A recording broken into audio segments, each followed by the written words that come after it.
talking over me. I'll give you the quick answer. I have to wait for you to let me talk. Thank you. You're welcome. Yeah. So what I would say is this.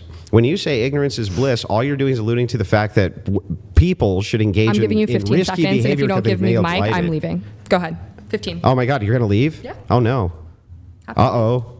Look, Andrew's finishing his point. I was. He was finishing his point. No, I'm serious. 15 seconds. Hold on, because he's been talking for the last 5 minutes. So it's really not fair. Look, you're not moderating very well here. Well, to be fair, you guys got to allow... We were actually doing really well, I think. Hold on. Until I was making a broader point, then that wasn't allowed. Well, it was at the expense of me speaking is the problem. Hold on, just one moment. So, look, in conversations and especially in a debate, look, sometimes people are gonna butt in. There's been a few times you've done it. Yeah. Andrew's done it. You've both done it. I'm trying my best here.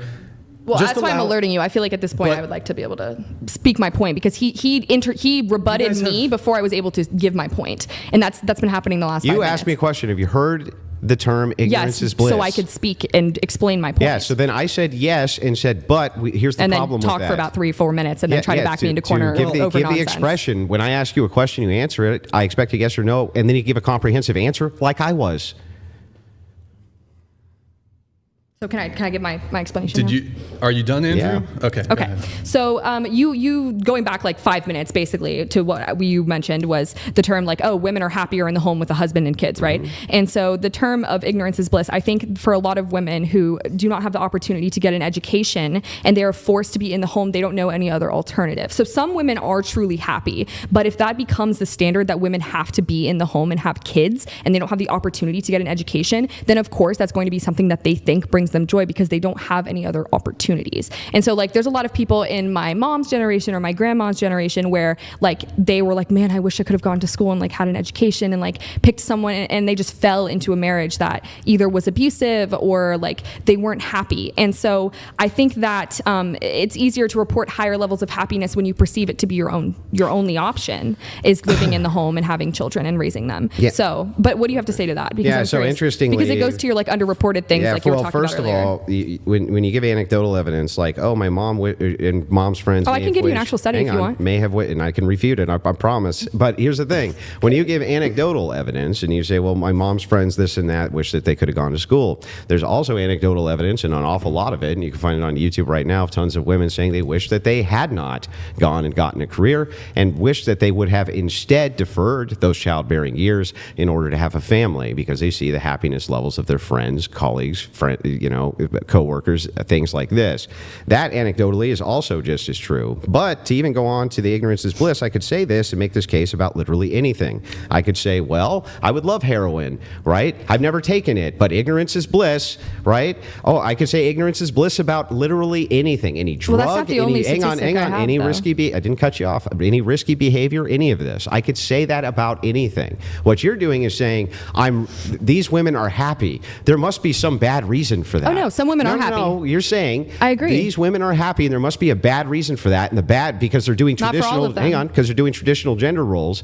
So that must be bad. So we can explain that away by saying if they had all these negative experiences, that those women who have those negative experiences actually report a higher unhappiness level, those women would actually be happier. That's absurd logic, by the way. Okay, sure. Well, again, I agreed with you on quite a few things there, but I would also like to say that, like I said at the beginning in my opening statement, the home being the most dangerous place for women, like there are women who are in abusive marriages, and so they have to convince themselves that they are happy because their husband is beating them or like assaulting them or harming their children. And when you're in that sort of situation, it's very difficult to be able to walk away from it, and oftentimes because you're isolated. And so, yeah, because the home is the most dangerous place for women, and 6 women are killed every hour in the home around the world. Those are very difficult realities that a lot of people don't want to grasp. And I'm not saying that every woman doesn't, isn't happy in the home. I think there are plenty of happy moms. I mean, my mom has worked and raised our children, her children, and my sisters and I, and like helped my dad out with like work. But yeah, for the most part was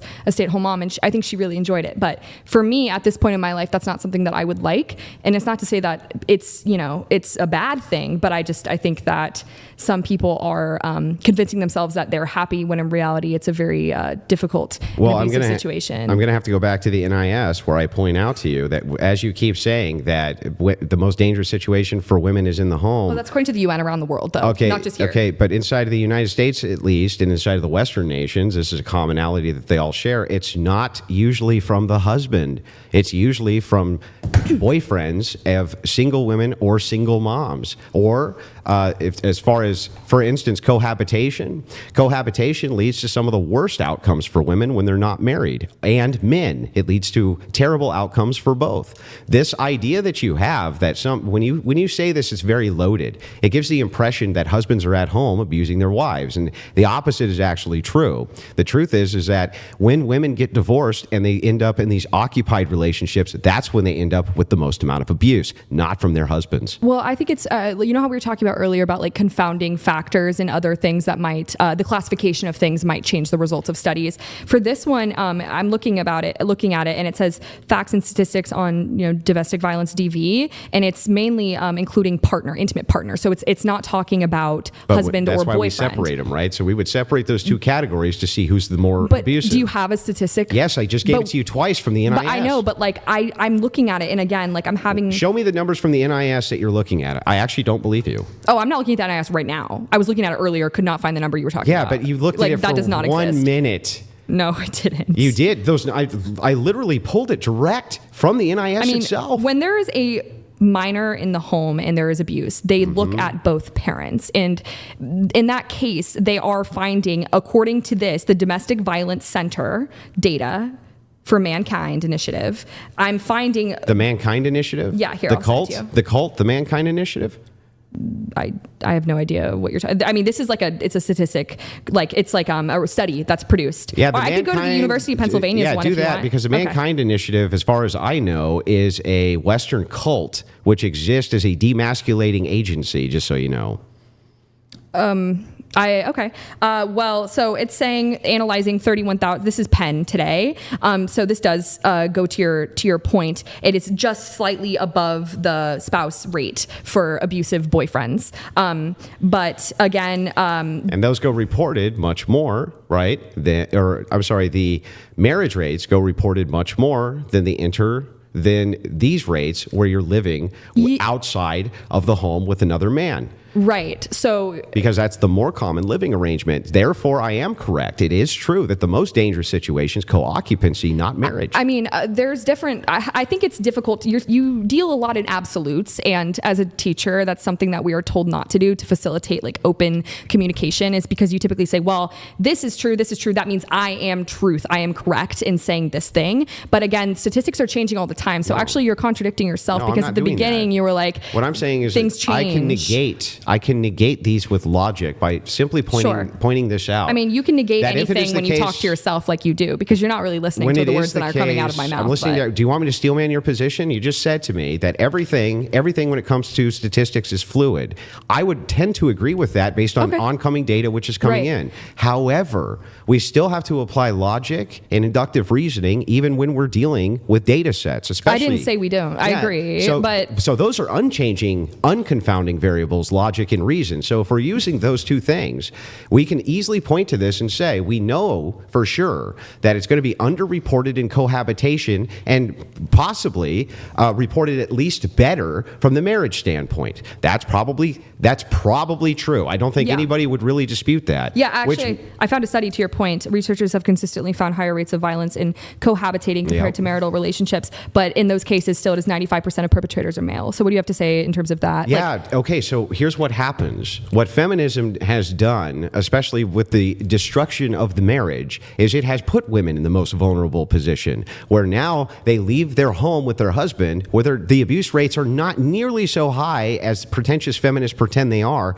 so that they can cohabitate with other men who are strangers to them, strangers to their children. It puts their children at risk, and it puts them at actually higher risk than if they had stayed with their husbands in most cases. Oh, okay. That makes sense as an explanation. situation. But I think that, again, that's an anecdote that's probably not true for everybody. And the cases are pretty clearly in place. Like the evidence has shown that regardless of whether there's children in the marriage, 95% of the perpetrators are men. And, we were talking about how it is likely underreported for female perpetrators, right, in marriages. I'm sure there are abusive wives, but I think that the point being is that it is definitely a pattern in terms of, in the United States, of the home being made unsafe because of men that live there. It doesn't have to be the husband, but it is men that are, being violent with the women that they are living with. And I think your point about how it's women that are picking these boyfriends that are abusing them is not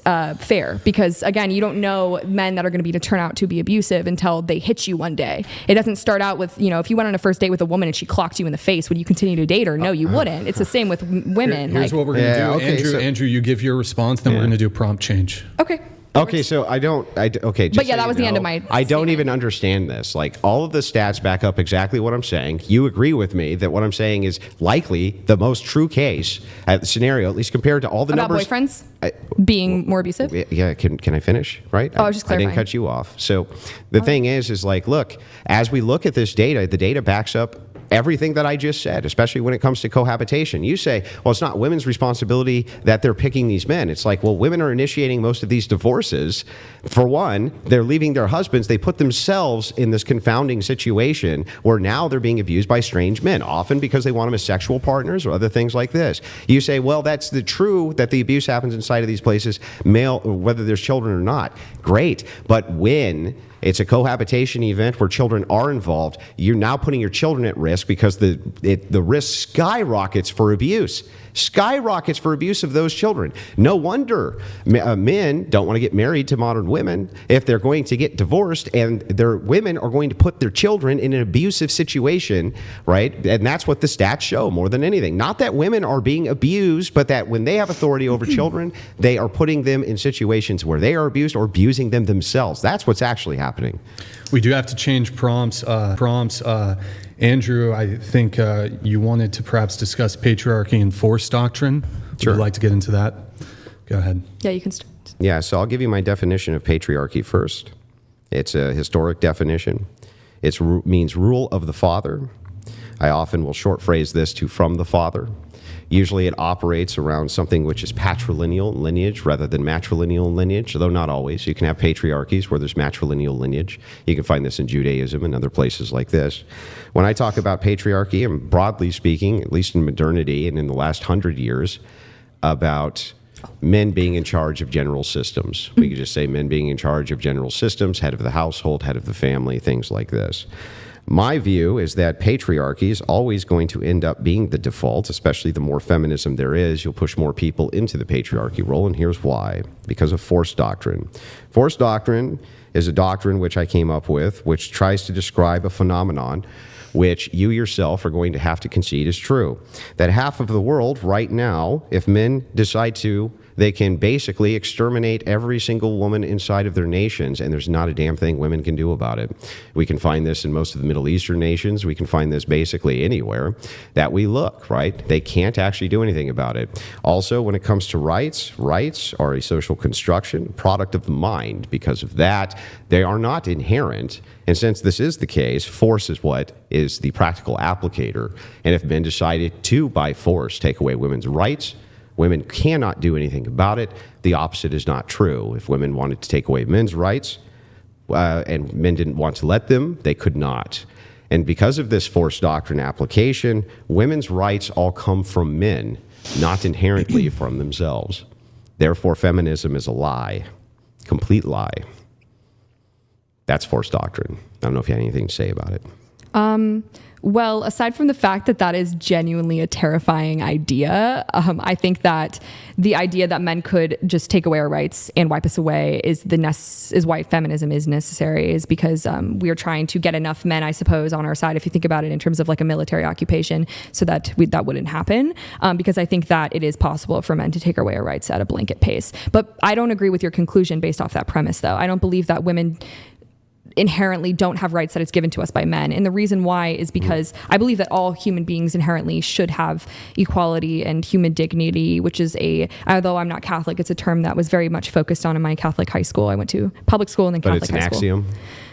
About human dignity. It's just axiomatic. Yeah, I mean, it's still like important though to me, because I think that because the societies that we have created have necessitated the need or have created the need for laws and for structure in government. And so there are many philosophers that have talked about how important it is to have government, right? But because of the fact that men can take it away does not mean that men thus give to us, right? Like, men are not gods. It is something that is inherent to each of us, that we should have the ability to live and self-govern, have autonomy. And I think the fact that men could take it away actually goes to my point about how a lot of them do, and a lot of them try to take our autonomy and make us feel unsafe and harm us, which you were previously refuting, but actually seems like you agree with me on that it's a possibility for men to do that. It's descriptively true. I'm not giving an ought, I'm giving a descriptive reality. But because it's a descriptive reality, the truth is that you appealed to patriarchy. I have no idea what I have not said appeal to patriarchy. What are you talking about? When you said the whole goal is to get more men on our side, you're appealing to a patriarchy. Well, it's not the whole goal, but is a goal. Yes, I should correct myself. And so what you're trying to do is you're trying to appeal to the very demographic which can take away your rights at any time, conceding that if you do not have them on your side, you cannot maintain your rights. That is not ever true of men, which is why you'll always end up with a default patriarchy, the more feminists push. I don't know if you're looking at the modern world now. It's the modern world, because it's not necessarily a default. It's always going to be a default. But in a lot of tribes, they were very matriarchal, and like women were at the head of the family. There's never been a matriarchy in the world. That is not true at all. Give me one. Okay, I will look it up for you. It's going to be an Indian tribe, and I'll refute it. Watch. Well, indigenous people largely have. It's going to be an Indian tribe, and I'm going to refute it. I think you should just use the term indigenous. I think you should just use the term Indian. I don't see any problem with it at all. Oh, I think they do. I don't think so. Indians themselves call themselves Indians often. Indigenous people in the United States do not call themselves Indians. Yes, they do. Just like black people call themselves black people, not African American. What are you talking about? Do you think that all black people call themselves African American? This is a moot point, so I'm not going to even go into this with you. Well, you're the one who wanted to tell police to say that I had to say Native American instead of Indian. So basically, I'm pulling up the matriarchs for you. And there are obviously a number of societies that have thrived, and there's a whole document, but in China, in Costa Rica, the Bribri people. Yeah, name one. Any of them that you think is a matriarchy. Okay. A matriarchal society. They have a society with an estimated 12,000 to 35,000 members. That is a matriarchy. And that is Bribri in Costa Rica. Or you could look at there's a Kenyan tribe, that's Umoja, that are all matriarchies. They have women at the helm that are leading their... Why the Bribri tribe society is often described as matrilineal. It's not actually a matriarchy. Women are the heads of households responsible for passing down culture and land, but the men have the most important role as the authority officers of the tribe. They are the ones who defend, and they have chiefs too, male chief. That's not a matriarchy. Well, I found a different article. We could just go back and forth all day. Yeah, let's look at it. So the Bribri, so this is the intercontinental cry. Bribri, I don't know if you speak Spanish, but Bribri un matriarcado moderno. So I speak a little bit, I'm not like fully fluent. But anyways, and they're talking about how the clan structure means that tribal lineage is passed down through the mother. Yeah, matrilineally. Yes, and also in the home, I know the difference. But if something is matrilineal, doesn't make it a matriarchy. I know, but they're saying that women in this article play a primary role in government as well. And yeah, but not. But see what you did there? You did a smuggle. They play a primary role in government. That doesn't make it a matriarchy. But it's a system. Do you know what a matriarchy is, though? Yeah, it would be women broadly in charge of all of the systems. It's a system of social structure where they hold a lot of power. They hold the majority power, and that's what and the decisions of the men are at their behest in any. But that's what the article just said of the Bribri tribe. No, I don't know. Again, I just found a different article. Any matriarchy, I don't know if I should speak to what's going on. Any matriarchy that I've ever investigated, which is supposedly a matriarchy, we find very quickly that men are in the prominent positions of authority on force, which means that any matriarchy is living at the behest of the men. That's it. So is your point that men are better then because they have brute force? Or what's your point that men should be in charge governmentally? No, my point is I'm not giving an ought. We have to agree first to a descriptor. The descriptive truth Right. is Okay. that it is, in fact, the case that women have to appeal to men for all of their rights, period, by your own admission. That's why you're trying to get them on your side. Because if you don't have them, they can basically cage women up if they wanted to, and there's nothing women Right, can but do that about doesn't it. mean that men are therefore better or should be in charge. Like, I'm confused. Like, what's the actual point, like the conclusion that you're making The here? point here is that men being in charge is obviously and clearly they're very benevolent, because at any time they so choose, they can lock all women up. There's nothing they can do about it. And the reverse is not true, which is so interesting. You're literally at the mercy, women are at the mercy globally and always have been, of men. And yet we're monsterized and demonized by feminists. That's what we're literally you're saying- considered demons by feminists. You did it by your own admission today with your own stats, trying to make us out to be sexually assaulting monsters. Didn't even know the counter stats. Didn't say that. Never Yeah, said that's that what you it guys are- appears to be, though, from the onlooker's perspective. I feel like you have these generic like talking points that you try to apply to feminists, but I haven't like really been very reactive or calling you names. I'm trying not to. I have, but You have acted exactly like a feminist today, madame. okay, but I feel Okay, like nobody's going to be confused about that at all. All right. The whole snobbery. I'm not insulted towards, by that. The whole snobbery towards authority. You're going to do what I want. The finger clap thing. You did the whole feminist trope, the entire thing. Okay. But what I would like is a refutation here. Can I speak now? Can you agree? I feel like it's my time Can a you little agree that it is the case that women have to appeal to men for their rights and not the other way around? I will not ever agree to the fact that we should appeal to men for our rights. I think that is an that they have inherently to. misogynistic They question. Have to? Have to. No. Do not Okay, well agree. then where do rights come from? They should be inherent to every person, but again, I think I should be able to like Inherent? lead this. You can make Okay, your, make so your give me a point. second, because again, like you've just been a little bit insulting the last few minutes, so I feel like when that happens, it's just like a good change of pace is important. But Well, I do need to keep it on the topic at hand, but which again, where were we? Can Rights. you repeat the question? Right. So I were asked you where asking rights come from. where rights come from, if you can Yeah. address that Okay, but then I get or to speak. respond.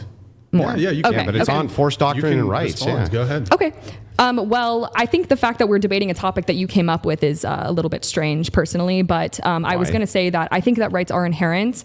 I think that they should be related to all people, just like the fact that we are human beings. We shouldn't have to appeal to any person for authority. And again, the fact that men are stronger, bigger, more powerful doesn't mean that they give or take away people's rights. I'm not religious necessarily, but I think if I was, I would probably tell you that I think God is the person that, you know, relates and who gives people their human dignity and rights, but I think it's inherent. I think that we should all have the right to live and be free of violence, and I think that those who offend and try to put people in cages, those are the people that should be jailed. Like, I don't think that that's a blanket statement. Yeah. So I would just, okay, you keep on saying rights should be inherent.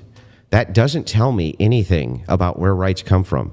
Where do rights come from? Where do we ascribe rights? Well, I think to that you're ourselves? thinking very like United States, like government centric. Anywhere. You can pick anywhere on planet. I don't care where you pick. Okay, Where so- are rights coming from? They are coming from the set of people that are in charge, the government. And to your point, that's the patriarchy. However, I agree. Okay. So I concede to that point. However, I'm saying that that does not mean that men, since they create the ability to give people like rights and take it away, that doesn't mean that men it should be that way. It shouldn't. I don't know if that makes So sense. men have been guaranteeing your rights the entire time you've been alive. No, that's definitely not true. Well, I don't understand. I thought that you just But said also, like- rights come from the government. But also, the government like- is the patriarchy. The But- patriarchy then is giving you rights, right? Right, but like the government isn't inherently like the government is influenced by patriarchy, but it's not like all men making decisions like in the past it was. Would you say it's mostly in charge by men? Yeah, but again, like I think that your points that you're making are very misogynistic. Like I think the point of what That you're doesn't saying listen. is like we should be grateful to. I think the points you're making are very misandrist. I mean, that doesn't tell us. But I don't hate anything. men, so that's not a very good I don't hate insult. women. Okay, but your question inherently is rooted in the fact that you think that there is male superiority and that men are in charge. Descriptively, men are stronger than women. Yeah. Descriptively, Yes, you're not going to argue that point, right? on average, I suppose. Yeah, Yeah, on average. Well, I mean, it's a strong average, though. sure. Yeah, like, I mean, teenage soccer teams are beating, female pro player teams, right? Sure, You agree yes. that that's the case? Okay, great. So if that's the case, and we can agree, and you agree that the governments of the world are patriarchal, then you have to concede that the patriarchy is giving you your rights right now. I will never concede that. And the reason why is because I think that is rooted in the idea that women should be grateful. Like, you're telling me that I should essentially be grateful to you for the fact that I'm not in a cage right now and that someone's not assaulting me as we speak. Like, that does not mean that I should be grateful to you. How about just your right to free speech and the fact that it's enforced by men? The patriarchy is the ones giving you that by your own admission. Listen, so my theory is the way it should be. This is what I think. This is the way that it was before we had colonization and all the imperialism and stuff. There's a blanket statement, right? Or there's a blanket right to life, to autonomy, to all these things, right, that are just given to you by the nature of being human. And there are certain entities and people and oppressive regimes that then come in and they try to take those things away from you. Yeah, now, warring tribe theory. Well, because they give you those things, or because the government gives you the right to exist now, right, doesn't mean it's a benevolent doesn't mean the patriarchy is benevolent because it is currently giving me these rights and I'm not like sitting and trapped in my house like I am in a different country. What would make it malevolent? What would make it malevolent? Yeah. I think in places like I'm like talking about here in the United States, which is a patriarchy by your own admission, giving you rights. What would make it malevolent?